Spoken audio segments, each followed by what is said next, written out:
Excellent. Thank you all for your patience. I have the pleasure of introducing today's first speaker, Dr. Barbara Tears.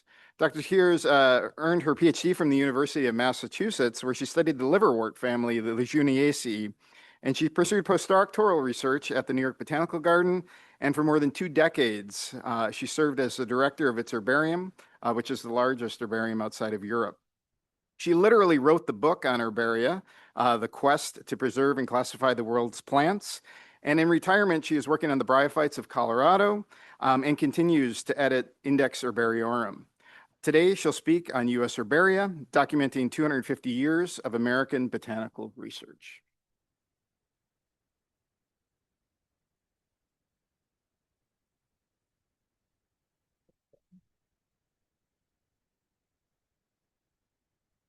Okay, thank you very much, Eric. Sorry. Well, anyway, so the herbarium is thought to have, the first person to have made a herbarium was thought to be this man, Luca Ghini, who was a professor at the University of Bologna in the medical school. He offered what is generally considered to be the first botany course, and his volume of dried pressed specimens was intended as a reference for his students. Botanists came from all over Europe to study his teaching methods, and many of them adopted the herbarium method as well. Ghini's herbarium has not survived, but there are a number of herbaria from that time, the 16th and early 17th century, that are still around, and there are some sample specimens from them. In all cases, the creators of these herbaria have a connection to Ghini either directly or indirectly.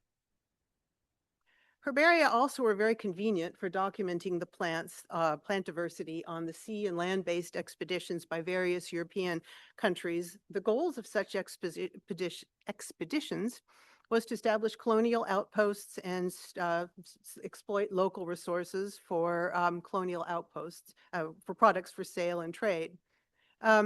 But many of the products that the Europeans were keen to have were plant or plant-derived, most notably spices, but also horticultural plants such as the tulip, which sold for astronomical rates in the early 1600s.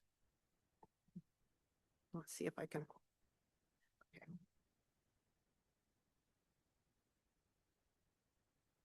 Ah, that's better. Yeah, okay. So the United States or the North American continent was, of course, also visited by those colonial explorers, and they made many collections which they took back home to European countries, and those became the basis of the first publications on the American flora. And even the first botanical settlers, who became botanists, such as the Bartrams, John and William, also sent their specimens back to Europe for deposition and study. But then the next generation kept their specimens at home. So for example, Henry Muhlenberg and Louis von Schweinitz were both born in the United States of German emigre parents, but they went back to Germany for education, and they were both clergymen. But when they came back to the United States, they both pursued botanical collections. Muhlenberg was a specialist in grasses and also the flora of his area where he lived in Pennsylvania. And Schweinitz was also a floristician, but had a special interest in violets and also fungi, of which he made very accurate paintings. After both men passed away, their collections became part of the Academy of Natural Sciences, where they're still maintained today. Philadelphia was not only the capital of the United States until 1800, but was also the first academic center of the country. While Thomas Jefferson was president of the United States in Philadelphia, he conceived of the Lewis and Clark expedition, and among the other things, Jefferson wanted the expedition to document the plants that were encountered on the trip to the West Coast.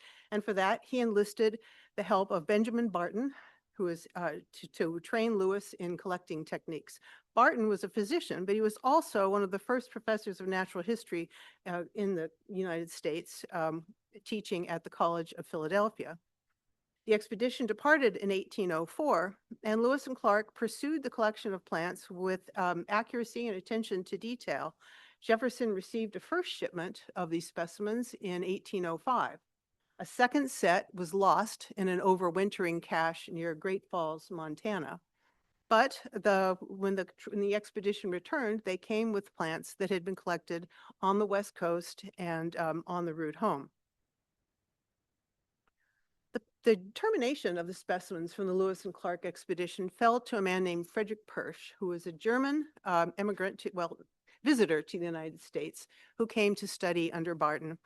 Persch was given very little instruction in the handling and deposition of the Lewis and Clark specimens.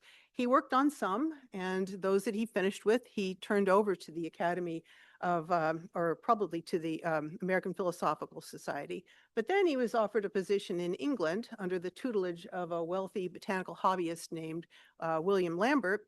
So he moved there, or sorry, A.B. Lambert. He moved there, and under Lambert's employ, he finished the study of the specimens. He published his Flora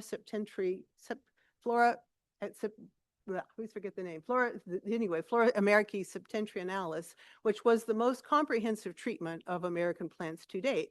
And in that, he described 71 of the taxa that were collected on the Lewis and Clark expedition, including the genera Lewisia and Clarkia. So after Lambert and Persch died, the specimens were put up for auction, and all of Lambert's specimens, but including the Lewis and Clark expedition specimens, were put up for auction. And it just so happened that a young American botanist named Edward Tuckerman attended the auction, and he saw these collections and realized what they were, so he bought them and brought them back to the Academy. And for a time, the collections brought back by Tuckerman were thought to be the only Lewis and Clark expedition specimens in existence.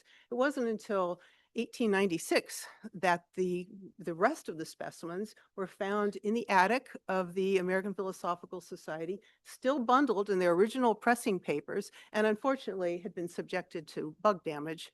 But today, they are maintained in a manner befitting their national importance. There are 222 of them, most of them collected west of the Continental Divide, and more than a quarter, I think, are from what is today Idaho.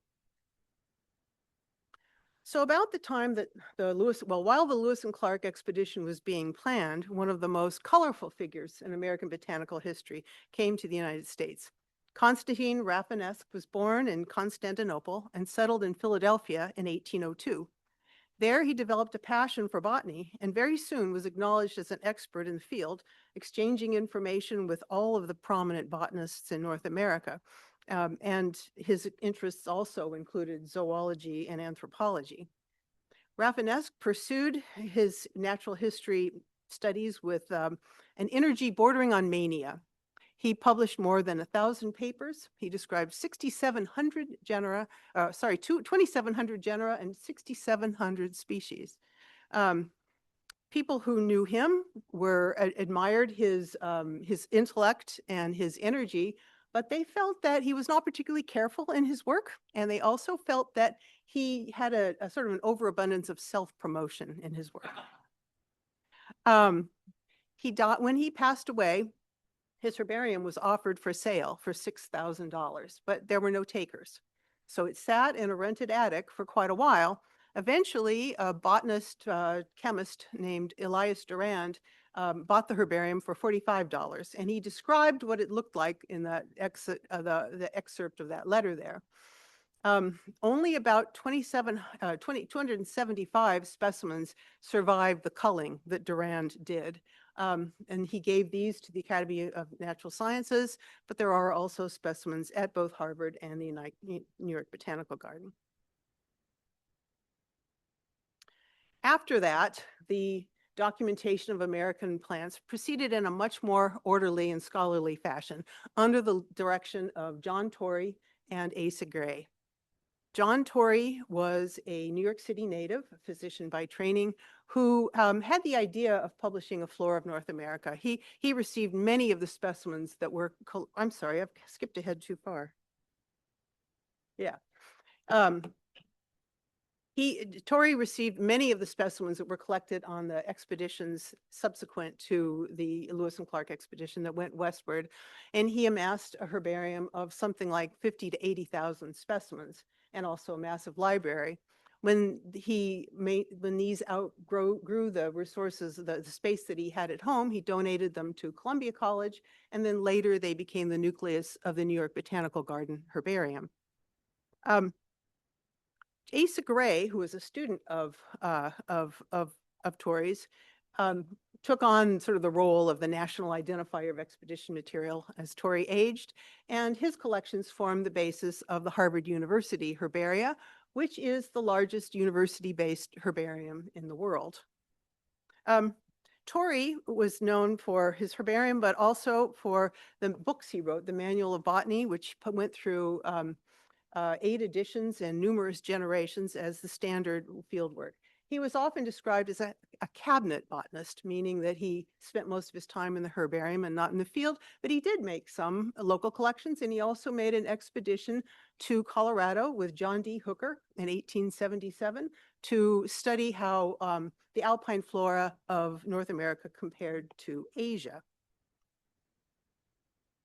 So as the population moved westward, so did botanists, and there began to be a number of regional experts in botany. Some of those who described a large number of species are shown here. They're quite a collection of characters, some scholarly and reserved, some brash and argumentative.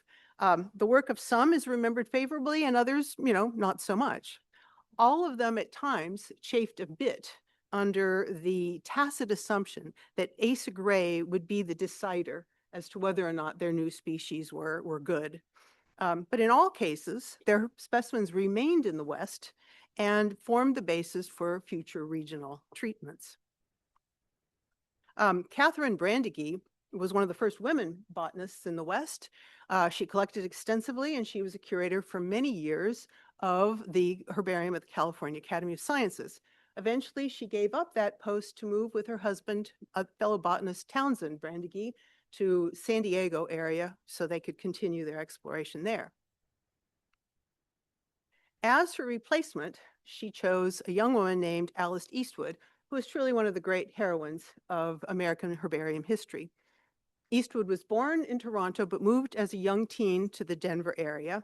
And she developed a love of plant collecting and actually all natural history through hikes in the Rockies. And when Alfred Russel Wallace visited Denver in 1887, it was the 28-year-old Eastwood who took the famous tropical explorer, then in his 60s, on a 3-day hike to the summit of Gray's Peak to observe the alpine flora. Gray's Peak and the adjacent Torrey Peak were both named because they were ascended first by Edward Perry, the botanist, who had been a student of both men.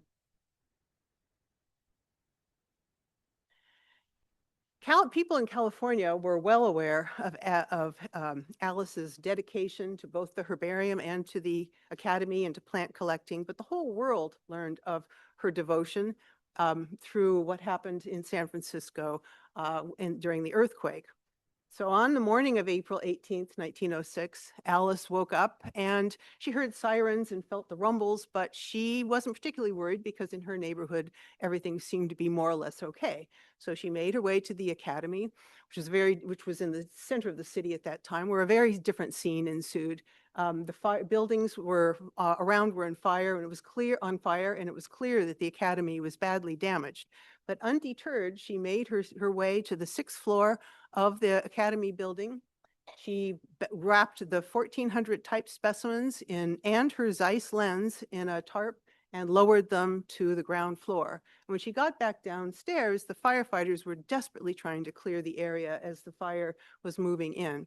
But she commandeered a horse and carriage, and she had the specimens taken away, eventually to the Presidio, the army base in the northwestern corner of the city. Later that day, her own home burned, and she didn't save anything from there.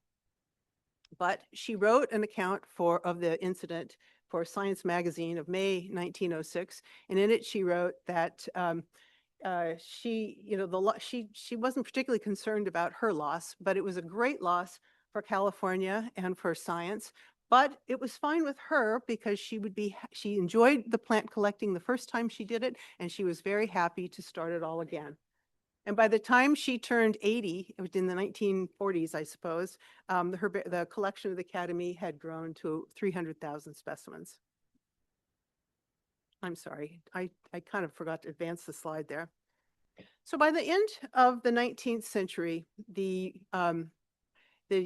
through the help of wealthy and industrialists turned investors, the United States had invested in big institutions to house collections.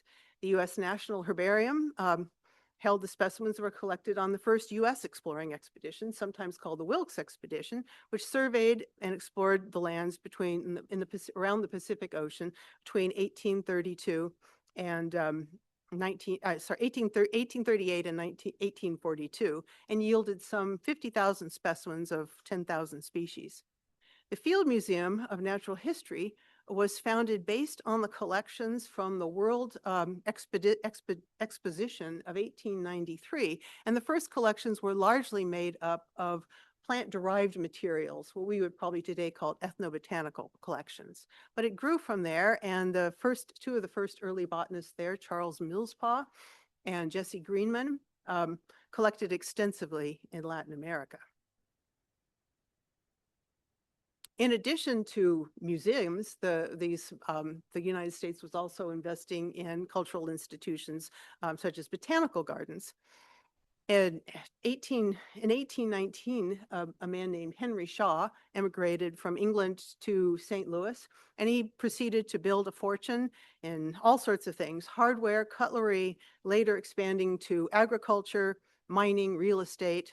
And he donated a piece of land, which was then outside in the outskirts of the city, for a public garden that opened in 1859. A friend of Shaw's was a man named George Engelmann, who was a physician/botanist who had amassed a herbarium of 100,000 specimens, and he convinced Shaw to include science as a component of the Missouri Botanical Garden and donated his herbarium and also a herbarium that he had obtained, the herbarium of Johann Bernardi, which was about 60,000 specimens worldwide. And so that formed the Missouri Botanical Garden. The New York Botanical Garden was the dream of a husband and wife team, Elizabeth and Nathaniel Britton, and they, on a trip to Kew in their 20s, they decided that really America needed an equivalent of Kew Gardens, and that it should be in New York City. So then they came home, they set about building that. They had the idea that the United States, their institution and others, should take the lead in documenting the plants of the Americas. And they set out to do it. Their particular area was the Caribbean. They had more than 75 expeditions over 20 years and collected more than 150,000 specimens there.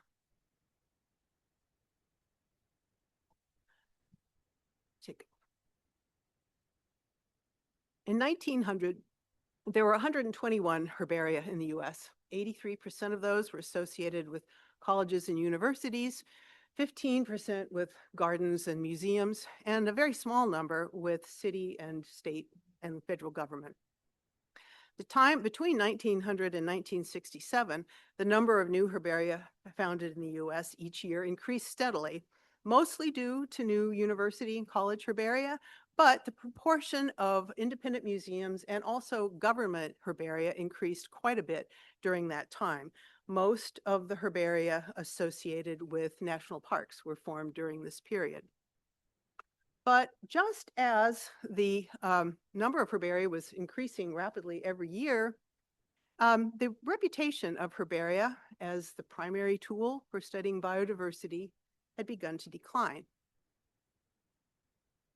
The first 40 years of the 20th century was a time of great exploration and study of the genetic and environmental factors that influence plant speciation.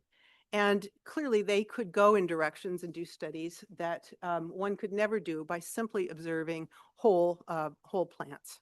And experiments just began to provide new insights where herbarium specimens alone couldn't. And although authors such as Clausen, Keck, and Heasey in their landmark paper made it clear that understanding species required the study of genetic systems, the study of environmental systems, and herbarium specimens, the idea sort of took hold that it was more advantageous to do this experimental work. It was probably, the results came in quicker, the funding agents, you could get more funding that way, And then to support more experimental types of research, universities began to invest more in laboratories and greenhouses and maybe a little less in expanding the herbaria. And somewhere along the way, wish I knew exactly when, the reputation developed that herbarium, people who studied herbaria were simply a little bit behind the times, were not keeping up with modern work, and were just sort of a stubborn and curmudgeonly lot. And these two quotes kind of reflect that. In mid-century, both Wendell Holmes Camp of the New York Botanical Garden and Reed Rollins of Harvard University had the occasion to remark on how herbaria were regarded. And in both cases, these were both talks that they gave that were later published. And in both cases, it would have been largely to an herbarium audience. And they are both in these quotes, they are conveying the sentiment of others, not necessarily their own. Maybe they're exaggerating it a little bit. But they basically, their sentiment was that herbaria better get with the program if they want to remain relevant to research. But they really didn't. Neither of them provided much in the way of concrete suggestions for how to do that. Okay, come on.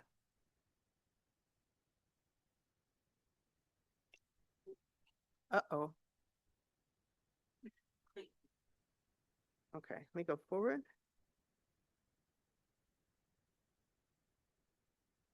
Okay.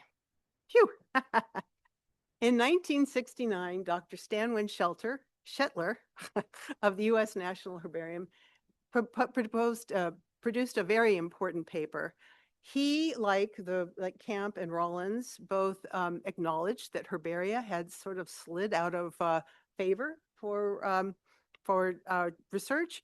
But in this case, he made very specific recommendations about how to correct that. He proposed the digitization of specimens with types as the highest priority, and primarily to facilitate the production of large-scale projects like a Flora of North America. He called on herbaria to operate in a more business-like fashion with a greater diversification of staff and staff expertise. He called on herbaria to collaborate with geneticists and ecologists.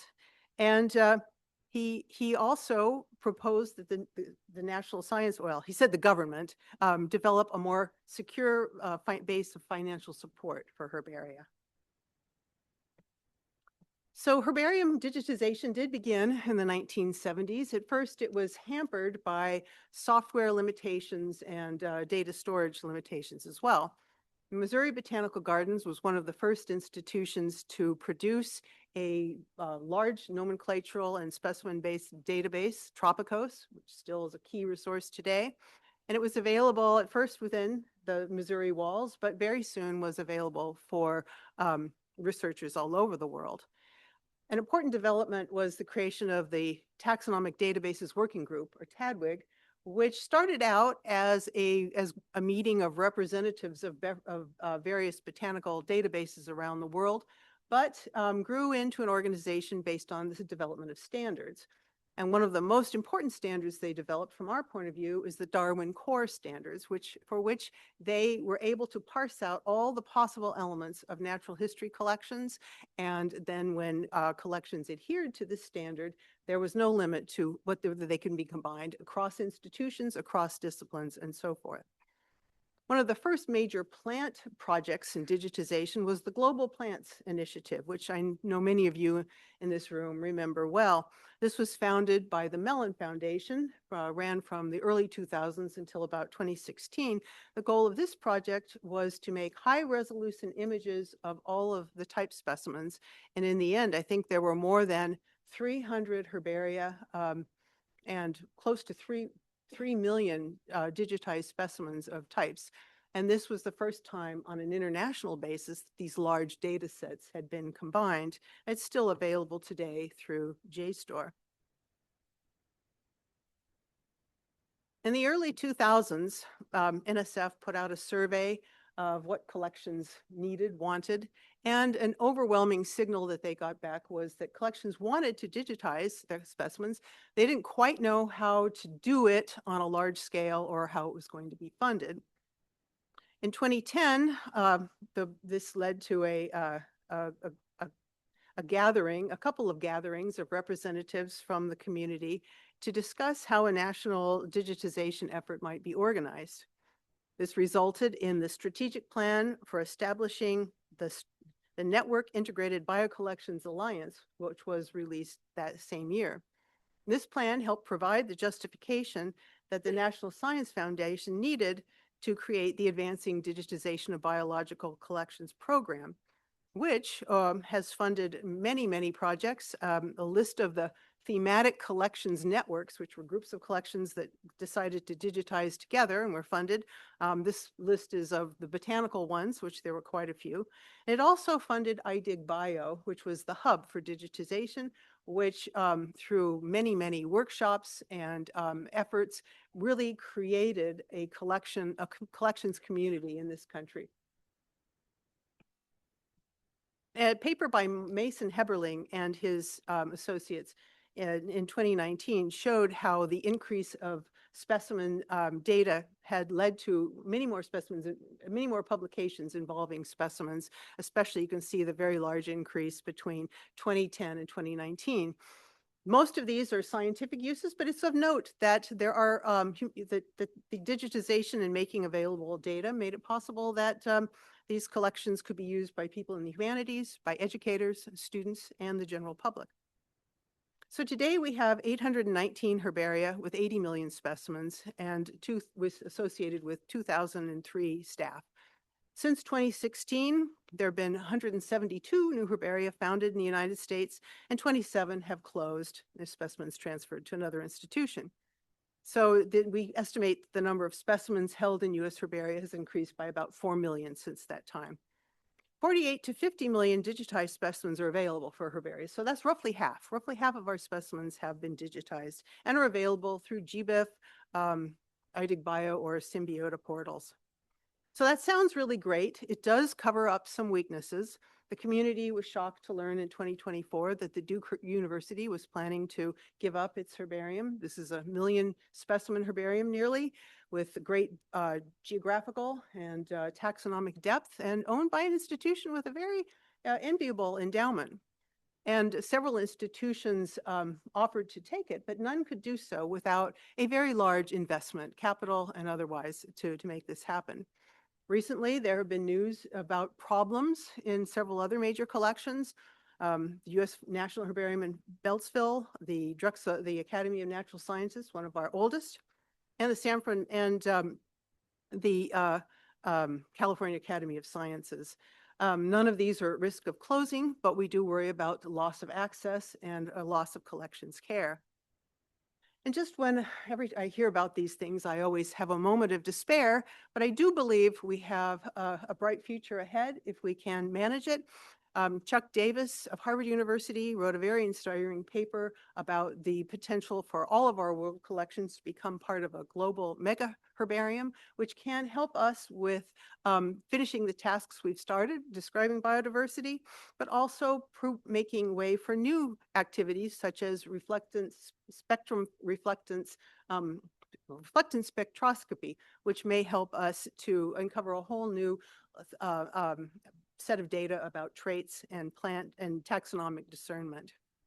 So I think that Dr. Shetler would be pretty pleased with the progress that we have made over the past 56 years. We now have a robust collections community with trained staff who know how to maintain digital and physical collections. We have digitized specimens, and because of the ability to get DNA out of specimens and all of the digitization, we are serving a far broader collection of scientific disciplines than ever before. We still haven't developed a more solid financial base, and in fact, we were probably a little worse off than we were in 1969.